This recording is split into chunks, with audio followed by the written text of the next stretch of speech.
I'm a Wenger fan. I always have been and I always will. I think he was one of the game changers, him and Sir Alex Ferguson.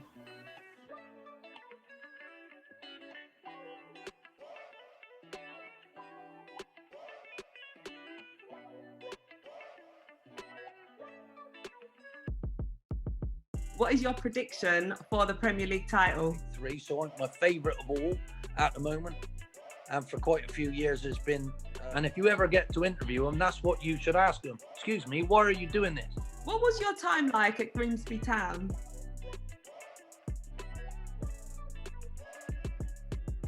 Ian, so nice to be joined by you today. Now, you are a legend to countless fans.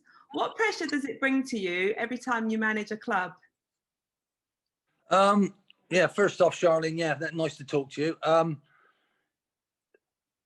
Pressure is really just something that's man-made or self-made. I don't see it like that. I see it as a privilege. So it's how everybody else sees it, really. You know, the longer you've been in the game, the more opinions there are of you. And when you've done some things in the past that were all right, that brings a level of expectation. But really, nothing should have that. It should be a joy. It should be an honor, and it should be something you can't wait to wake up and do again, no matter how it starts. So, you know, really, pressure's a man-made thing, a person-made thing. I don't see it as pressure at all. I see it as a privilege. But I have to be totally and utterly 100% into it, as I can't be committed unless I feel that way, you know, because for me, football's a feeling. It's an experience. It's a emotion. It's something that you have to love and adore doing to be any good at all. So, you know, it's something that I've had all my life, ever since I was 6. I can remember telling someone I was going to be a professional footballer. Never knew whether I'd make it or not, but it was something that was possibly in me for that amount of time. Which I'm shows being 57 now. That's 51 years I can remember. It's a lot. Which shows your love and passion for football. Well, yeah, you have the same thing. It's a wonderful game. For me, it's the best game in the world. It's a game of chess on grass, and you never know where that ball's going to go, and that's the beautiful thing about it. Football is the people's game. Is this still a true saying? Yeah, even more so now, I believe. Now, I've had the awful experience of going to games with no one there, trying to feel the same, trying to do the same, trying to get the team to play the same. It's not the same at all, because without a crowd, you are not an entertainer. And the crowd is why you do it.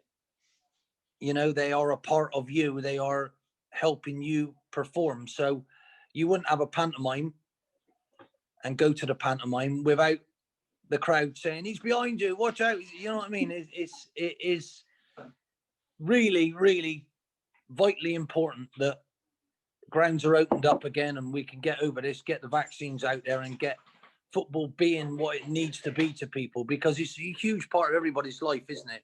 No, 100%.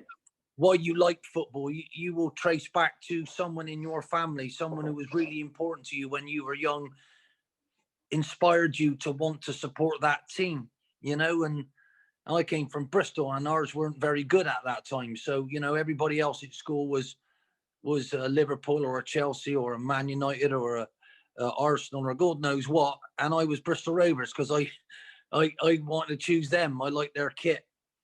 I didn't like the red kit of Bristol City. So, you know, that's how it was. And it always stuck with me, and it still is my team now. So whatever happens, you as a supporter, you don't ever change colours, do you? But as a player and as a manager, you have to, because you will never survive otherwise.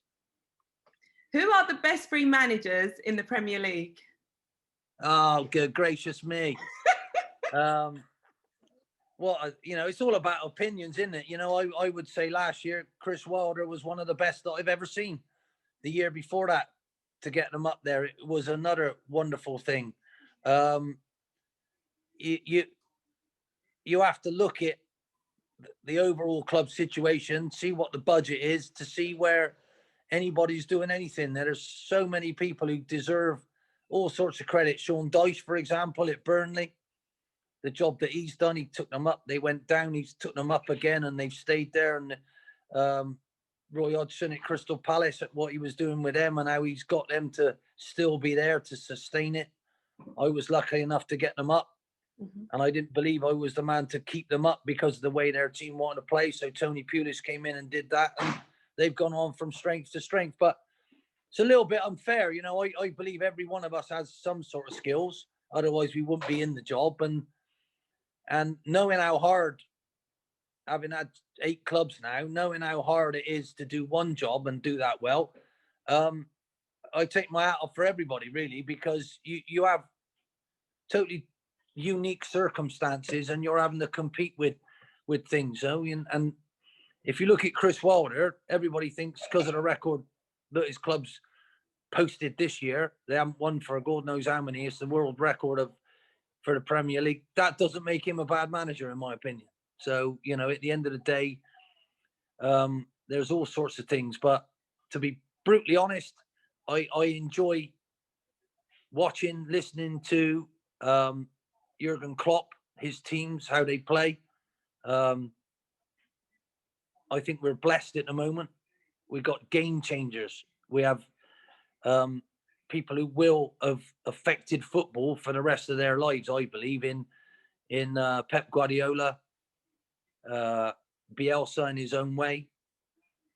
What he's done for Leeds, will he last? And I'm enjoying Ole Gunnar Solskjaer at the moment. Life wouldn't be the same without Mourinho, what he's doing at Tottenham and Ancelotti. You know, look at the experience that he's brought to Everton and look at what's happening. So, you know, I can look at all of it and be amazed and understand. I feel like one of the men in black because I know how hard it all is and I know what it takes to do these things. So anybody even towards the bottom, if you look at Scott Parker in a minute at Fulham, what he's doing, how well they're defending compared to how badly they defended the last time they come up. I take my hat off to all of them because I understand the pressure of how you might feel because of the media. The media cause an awful lot of this. There's no fans, but the media are on at you all the time at that level. So, and it's also a part of learning how to deal with them. I thought Klopp last night was magnificent in his dealings with what happened and the game and how proud he was of his team because he knows that he's lost some major players. So, and Man United haven't really lost any of them yet, have they? You know, and I found it interesting. I was getting slightly annoyed because Roy Keane annoyed me a bit yesterday. He looked a little bit, you know, oh, we're going to do well again. It was, you know, and then he couldn't wait to get a dig in about Liverpool. But this is all about football, you know. This goes back years and years and years. And at this moment in time, going back to your question, we are so fortunate to see so many wonderful managers. Everybody's much better educated than they were before. Graham Potter, the goal that Brighton got the other day, I thoroughly enjoyed. It was a wonderful goal. So, you know, whoever you are, well done. Make sure you stick behind your manager because it's not easy. No, 100%. I agree with you. I mean, taking all of that into consideration, what is your prediction for the Premier League title? Somebody's going to win it. I haven't heard that one before. Well, somebody will come first and somebody will come second and they'll all be rubbish if they didn't finish first. There you are. That's exactly what it is. But it's very exciting for all of us. Who's your team? Who do you like? Am I allowed to ask you? Of course. I'm an Arsenal fan. Right. Okay. Well, good job you picked up a little bit over the last few weeks, isn't it? I know. That's what I'm saying. Arteta in his first job, who's to say that he won't end up being fantastic, you know? But it's so difficult. So it's very difficult to call. I think Liverpool are going to take some stopping. I think Man City are going to take some stopping. And, you know, it looks to me like 2 or 3 others might be able to catch them and maybe do it. And that's exciting. You know, you got Leicester who have been, they got some wonderful young players doing really, really well.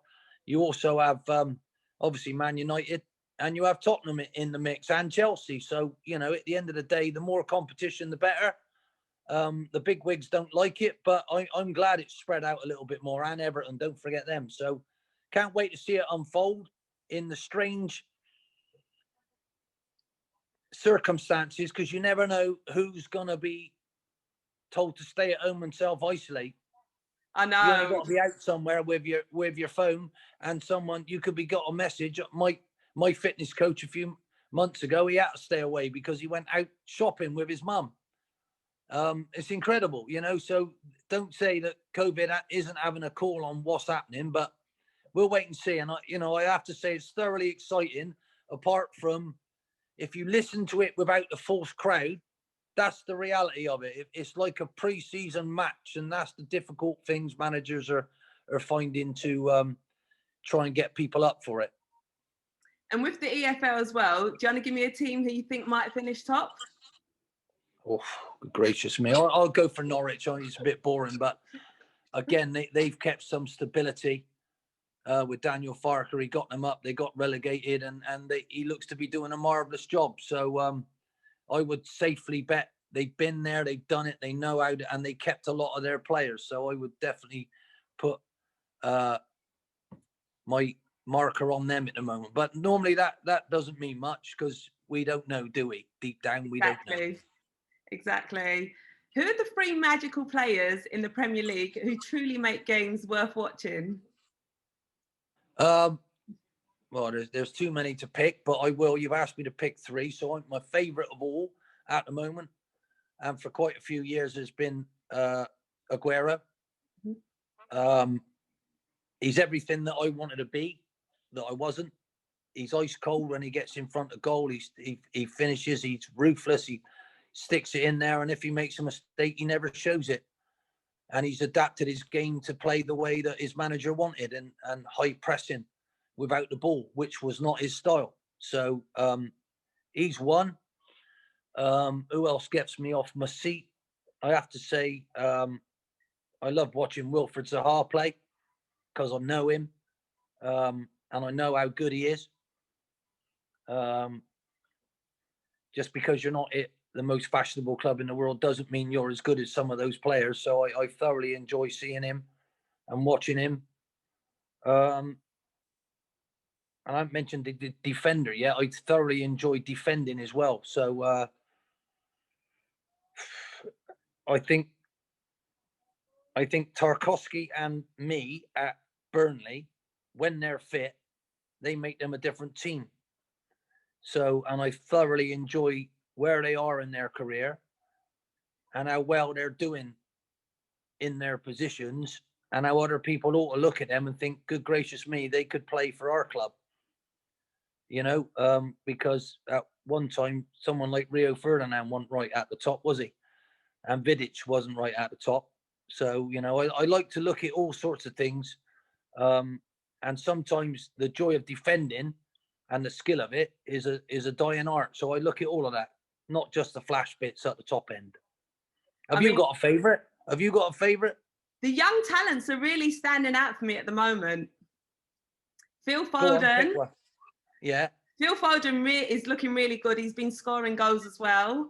And I'm not being biased, but our young talents at Arsenal are doing well.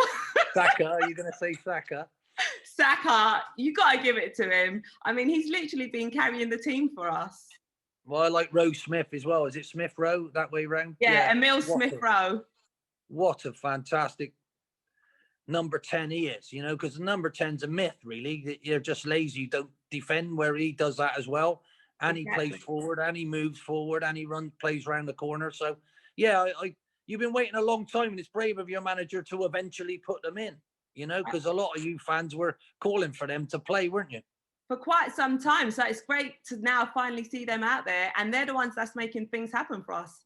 They've been the game changers as to why we've been winning games. Well, I think Tierney's fantastic. Tierney for you as well, the left back. What a good player he is. Exactly. We missed him in the last game as well. So hopefully he's back tonight. What about Lacazette? Why ain't he playing all the time then? I would put my hat on him. What's the matter with him then? And well, he has been coming off the bench, but yeah, he's another standout player. But I just feel like the younger players have been standing out for me more. Yeah. Well, that's because you're biased towards young people. While we're speaking about Arsenal, better with Wenger, Unai, or Arteta, in your opinion? I'm a Wenger fan. I always have been, and I always will. I think he was one of the game changers. Him and Sir Alex Ferguson, seeing the battles that they had, the way football changed, and it did. With Bergkamp coming off in that pocket and Henry, who was a winger, scoring those goals, trying to replace Ian Wright, and he managed to do that 3 times. He did that, at least twice, then let's say with Anelka, and then Henry. I think that's a stroke of genius, and the way they were before to how he got them, how solid they were, and how the game that what did it for me was Tony Adams scoring that goal, playing 1-2s going through, because everybody used to be really cruel about Tony Adams, but at the end of the day, magnificent, absolutely magnificent, with Petit and Vieira in front of the back 2, unbelievable. So for me, Arsene Wenger is a man, maybe stayed too long, maybe should have done other things, but as I say, you didn't realize how lucky you were and what he did for you, and then you all started moaning about him, and I could have killed all of you. What was your greatest escape with a team, and how did it feel? I think the greatest escape was my first season at Millwall. We were in all sorts of trouble, and we managed to win 8 out of the last 9 league games. And they had a little mug with the Great Escape on it, and they had my head superimposed on Steve McQueen on the bike going over the barbed wire. And then the following year, they wanted to wrap me in barbed wire. So it is what it is, I think we brought Carlos Edwards in. Steve Morrison was fit, and I moved Dunny into play centre half, and he was only no taller than me, but his passing helped us get out of all sorts of trouble. I had some terrible injuries, and unfortunately, doing that escape at the end didn't do us much favors the next year, because I had only a small window of money that I could change around, and the ones I brought in weren't quite ready. So I ended up losing my job with a few games left. Still hurt me, and it still does now, but that's life. You try and do the best thing you can. 1 minute it might go well for you, the next minute it might not. And I signed someone from non-league who ended up doing really well once Millwall went down, and he got them back up, and he did well, and that was Lee Gregory, And I will tell you that my wife made me sign him, because she saw his stats and said, why didn't you sign someone like this? So she's my chief scout, Kim. Oh, I love that teamwork. Oh, totally. Yeah, she's seen every team I've ever had, and she liked some of them. She didn't like all of them, and she told me no, without holding back. My biggest critic and my biggest help is my wife, who tells me the absolute truth all the time. Yeah. What was your greatest promotion memory? Well, they all have their own special moments. I've done it 3 times now, and twice up to the Premier League, and I missed out once as well with Blackpool against West Ham. It's just that realization of all the things, all the days, in particularly days like this where it's raining and it's the pitches are waterlogged, and the work that you've had to do to get people to be focused at the right time and enjoy themselves, and still then be serious, and then pick them up when they've lost, and always try and be the same, and give them values. All of that. The second that you realize that they've achieved something that's going to be there for history, then that's a moment that you should treasure, because you work so hard all your time. Sometimes you deserve it at other times and you don't get it, but the fact that you keep going and you do get there is something to be very, very proud of. So they were all marvelous. I think the first one at QPR, having took them down, and then I managed to get them back up, winning away at Sheffield Wednesday after we lost to Plymouth 2 games earlier. That was sensational, knowing that we were one of the 2 automatically promoted clubs not to have to go through the playoffs. That was wonderful. But then going through the playoffs and winning, is probably the best feeling that you could ever have. So I'll have to say, you know, I had much more of an input in Blackpool than I actually did at Palace. So I'd have to say the Blackpool one, for lots of other reasons, because we were rubbished by, given no chance by the media. Yeah. And to actually do that for that set of fans at that time, and the way they celebrated, and just the sheer joy of seeing all the tangerine shirts in that horseshoe after we'd done it, and realizing I've actually been part of this, it was pretty special, really. And then Kevin Phillips for Crystal Palace actually taking a penalty against his old club. I didn't even have to look because I knew he would score. I just knew it. He hardly ever missed. And I mean, not being funny, what a wonderful thing for a 39-year-old to do. And my old life and Palace's old life was sat on him taking that penalty in extra time, after we'd lost our top goal scorer in Glenn Murray against Brighton. I mean, come on, it don't get much better than that, you know? Do you enjoy being a pundit, and is this a place we will see you more? I hate the word. I mean, what is a pundit? I mean, good grief. Whoever's written that word. I mean, there's some terrible words in the English language. What would you change it to? A consultant. Why aren't you a football consultant? Like, you know, I've had some an experienced football person, you know, not a pundit. I mean, good gracious me. It sounds like you're going to shoot someone or kill someone, innit? You know what I mean? Like, an assassin could be a pundit, couldn't he? He's a pundit. I mean, come on. I hate the word, but I enjoy that side of it, obviously, because there's no pressure and you can't possibly get it wrong. You can give your opinion, and even if your opinion's wrong, it was your opinion. You know, the great thing about life is, and football especially, nobody's right or wrong. You know, you have an opinion, and your opinion is absolutely vital. And it's vital to you, isn't it? And it's vital to the people around you. And it means something. But not many of us get paid to give our opinion, and other people listen to our opinion and then actually manage the football club and run the first team. Because that's what it's like now. You actually run the first team if you're lucky. Because if you're at the big clubs now, they've got scouting networks that really oversee the manager, and then, you know, they work it out on how many games this bloke's played, and you don't even know him, so you got to go with what they give you at the end. That's the way it's going. So you got a very short shelf life, and it's getting shorter, isn't it? You know, look at Sir Alex Ferguson. Would he have been given 4 years now? Will Ollie be getting 4 years? I hope he will, because I believe he might be successful then. So anyway, I've gone off on a tangent.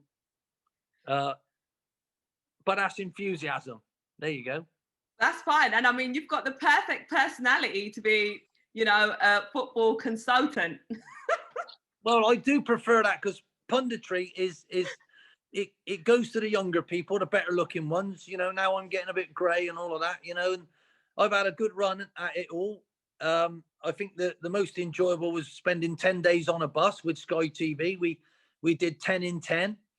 So we literally do a game, get on the bus, go off with my wife with me as well, go off, sleep in the car park, get ready for the next game. And it was so intense, because you had to know each player from each team, and it was just madness. But people were wonderful to me, because I didn't turn up with any team. What you normally find as a manager, you get off your bus and people who hate you, they'll scream at you. And then if you win, they hate you even more at the end. And if you lose, they laugh at you. So you turn up a bit of a villain. Whereas when I was working for Sky, I wasn't a villain at all.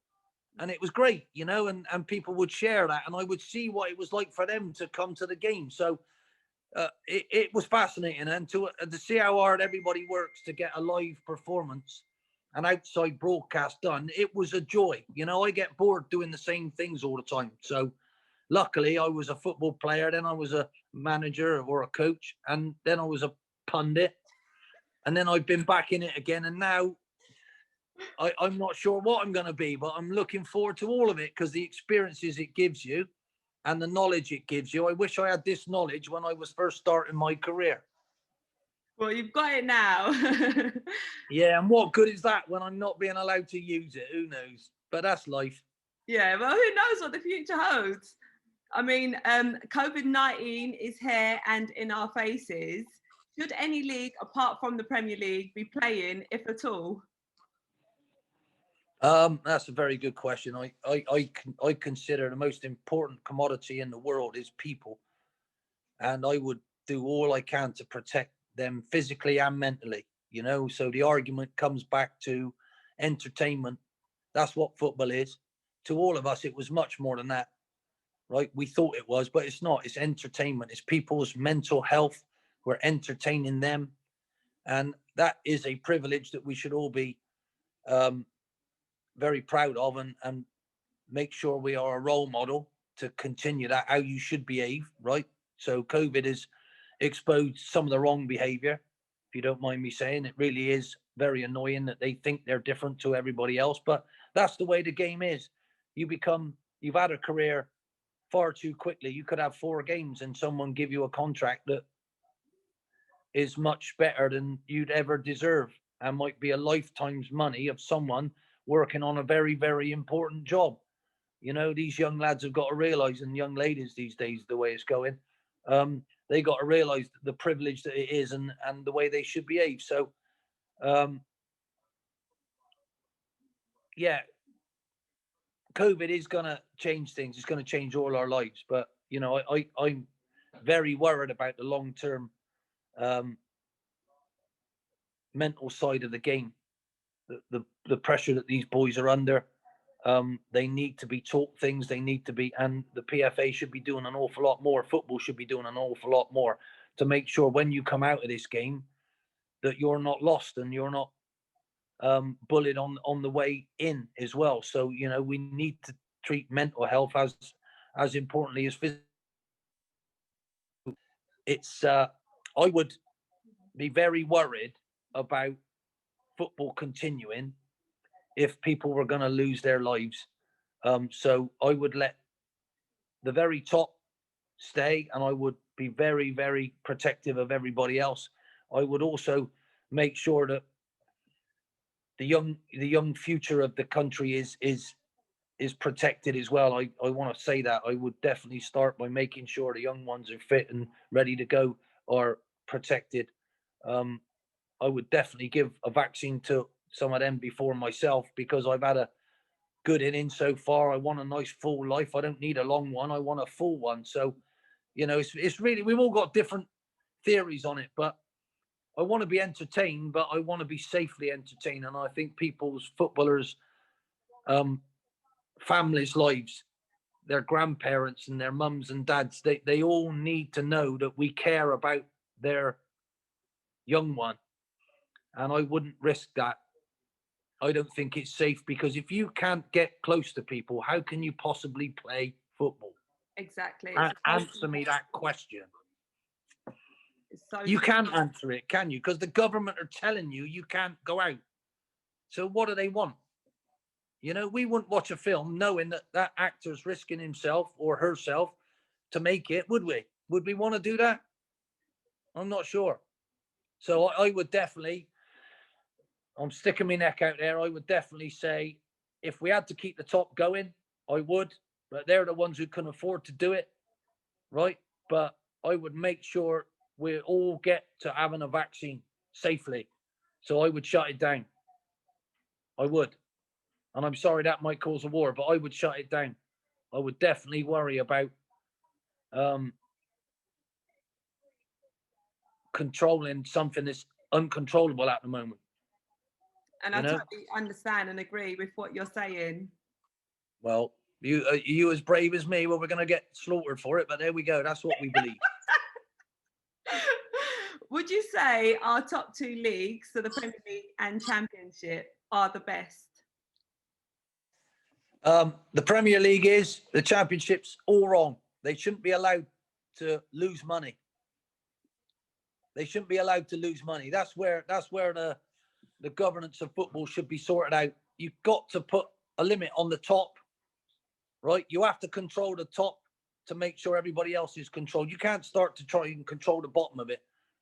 So for me, the Championship's all wrong. It's a wonderful place to be. That's what I know the best. The going up and the going down is absolutely vital. If you let some Americans have their way, they actually wouldn't have relegation. I think that's rubbish. It's all about trying to aspire to get there in Great Britain, in England. It's all about getting there and believing you can get there. I don't want to take that away from anybody, no matter where you're from. So I believe you have to control what is spent at the top, and then you have to take that control away from the greedy people who are trying to get bigger and bigger themselves and don't care about anybody else. That's the whole world. And we got to make sure we take care of humanity, and humanity is football. And if you do well and you work hard, then you should get the fair share of it as well. Supporters and players, all of it. So, you know, I'm a bit different to everyone else, but I would make the government take over football and control it, because I don't trust them at the top, what they're doing. I've been at all different levels as a player and a manager, so I do understand what's happening, and I don't like it. Would you manage in Scotland? And give us the 2 teams you'd love the challenge of managing. Oh dear, did you know that 3 of my 4 grandparents were Scottish, and I never got a phone call because I was that rubbish. They didn't even want me to play for them. Oh. Scotland's a wonderful place, you know, absolutely marvelous people. Look how many brilliant managers we've had in the game. So Jock Stein and it's unbelievable. Gordon Strachan, look at them all. It's, you know, and Sir Alex Ferguson. What more can I say? It's you got to really try and be at one of the top 2, haven't you?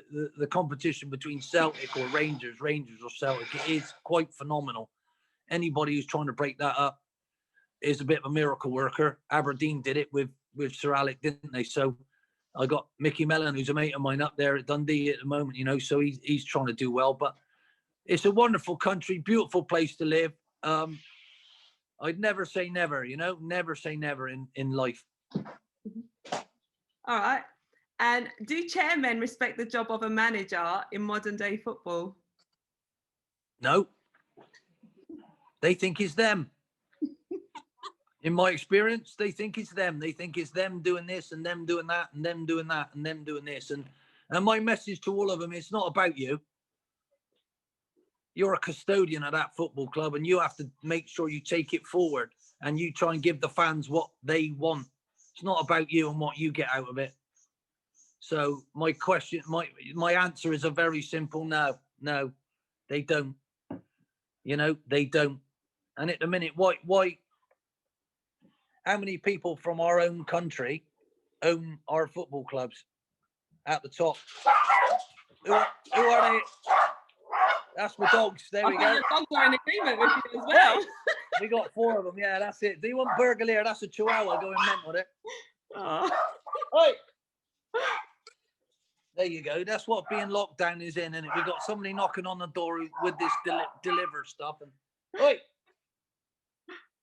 we're in a real 2-bed bungalow with 250 plants and 4 dogs. It's driving me insane. Love, what was that? It sounds like a tight squeeze there. Yeah, it is a little bit. It is a little bit. Yeah, can you ask me that question again? Where were we? What was that one? We were talking about chairmen respecting the job of a manager in modern day football. Yeah, it depends. I think. Hey, shut up!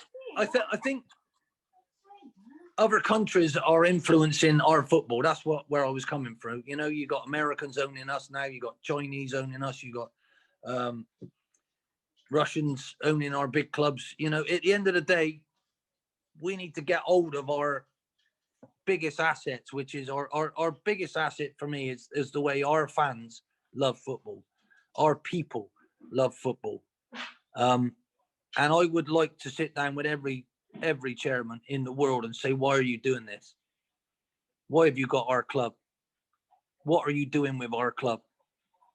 You know, and you get some answers, won't you? You know, because not being funny, it was true that when Blackburn Rovers was sold, they didn't realise that they could get relegated.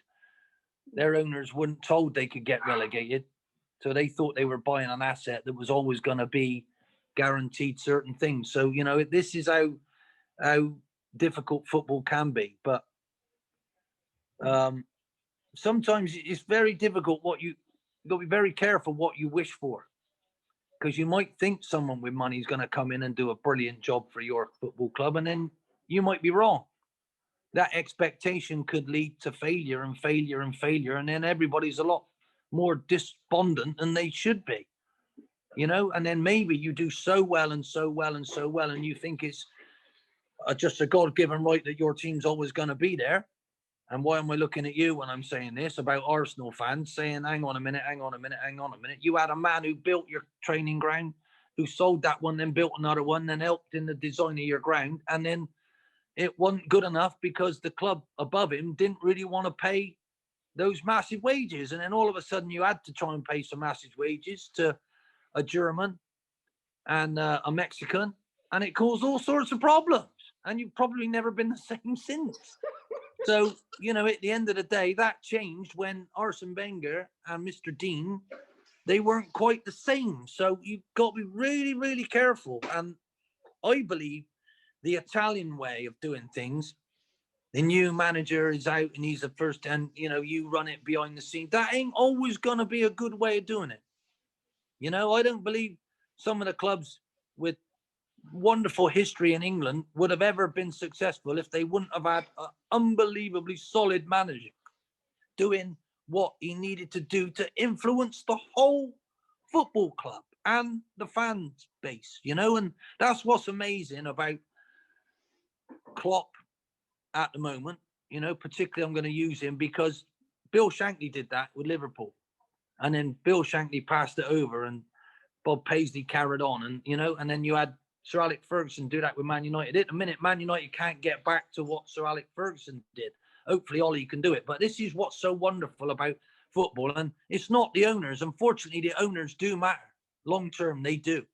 And why they're doing it is a wonderful question. And if you ever get to interview them, that's what you should ask them. Excuse me, why are you doing this? You know, why are you doing this? Is it because it helps you with a brand, you know? Take that back to America and have Chevrolet across your front. And do you know what I mean? Is it helping you? I mean, good gracious me. Wow. You know, but it's a marvelous game. And at the end of it, it's attracting lots and lots of money. So really, you can't get drama like it, can you? You can't get it like it at all. And as an Arsenal fan, you went to Liverpool and won 2-0 with the last kick of the game. I shall never forget it. That was almost as good as Man City taking it away from Man United with Aguero's goal. And Michael Thomas, little dink, happy days. You know, it's a wonder. You can't write scripts like that, can you? And if you could, you'd be a multi-zillionaire. Exactly. What was your time like at Grimsby Town? Yeah, what time? If it fractured, it was fractured. It was COVID. COVID smashed it to bits. I loved the first 8 weeks, 9 weeks. Then it got shut down. Then the season got cut down. Then there's no fans. Then we had to start back in an unsafe environment, in my opinion, with no crowd. Then we were told we're definitely going to start again with no help coming in. So we struggled to sign players financially wise, not knowing where the money was coming from. And I lost too many of the last group that I'd worked quite hard with in that 8 weeks to get going. And unfortunately now, the club itself and the town itself turned into a bit of a argument and a tussle over who owns the club and why. And I didn't want to get caught in that. I only came here for football. I didn't came here to be part of building houses. It's nothing to do with me or who wants to build them. It's about football for me. And at the end of the day, I can't be part of that argument. I believed with I wanted to build a football club with the ones who gave me the job last year. And if they're not going to be there, I can't stay and work with anyone else. So it's been a big disappointment, but the great side of it is actually meeting some genuine people, and the Grimsby Town fans deserve someone to get hold of their club and take it forward for them. So, you know, I could only do what I've done in the past and made sure that the club's in a better position when I've left than it was when I was there. So hopefully they've got over half a season left and a window and new owners to try and take it forward where I wanted it to go. I wanted to give some young people some zest for life and learn from my experiences, pick up on my knowledge, and however long it took, I wanted to give Grimsby something to be proud of. And unfortunately, that dream has been shattered, and I'll have to take that on my chin and say, right, what am I going to do next? But I am disappointed. My wife's disappointed because it was an adventure that is suddenly stopped, and we feel pretty sad about it, really. But sometimes you look at it and you say, am I the right person for this? And at Palace, I felt the same. So, at the end of the day, I was chuffed with that because I recommended Tony Pulis, and eventually they gave it to him, and look what he did with it. So, and look what Steve Parish has managed to do with the club. And, at the end of the day, that's all you can try and do. Enjoy your period and make sure the club comes out of it in a better way than it was when you first took over. So, at the end of the day, sometimes financially, I've never been with a big budget. I've never been at a club with a fair budget for the division I'm in. So, at the end of the day, you can talk about win rates and all of this. I think mine's about 38% totally over my whole career. And if you look at the budget, so sometimes it went well, sometimes it didn't. All you can try and do is your best. And hopefully my legacy will be the fact that some of the lads that I've worked with, nearly every one of them know I tried to help them, whether it was off the field or on the field. They might not have always agreed with me, but long term, I tried to do what was right for them. Absolutely. Oh, well, it's been an absolute pleasure speaking to you today, Ian. I've loved every minute of it. Well, your ears must be burning. I do apologise, but no, I do crack on a little bit. But thanks a lot. Very interesting questions, and good luck in your career, your next career. And what's that going to be? Are you going into management, or are you going to be on the telly, or what? What do you want to do? I might be your assistant manager. I might be a consultant somewhere. You never know. Oh, well, thank you so much for your time today. Okay. Thanks, Charlene. Thank you.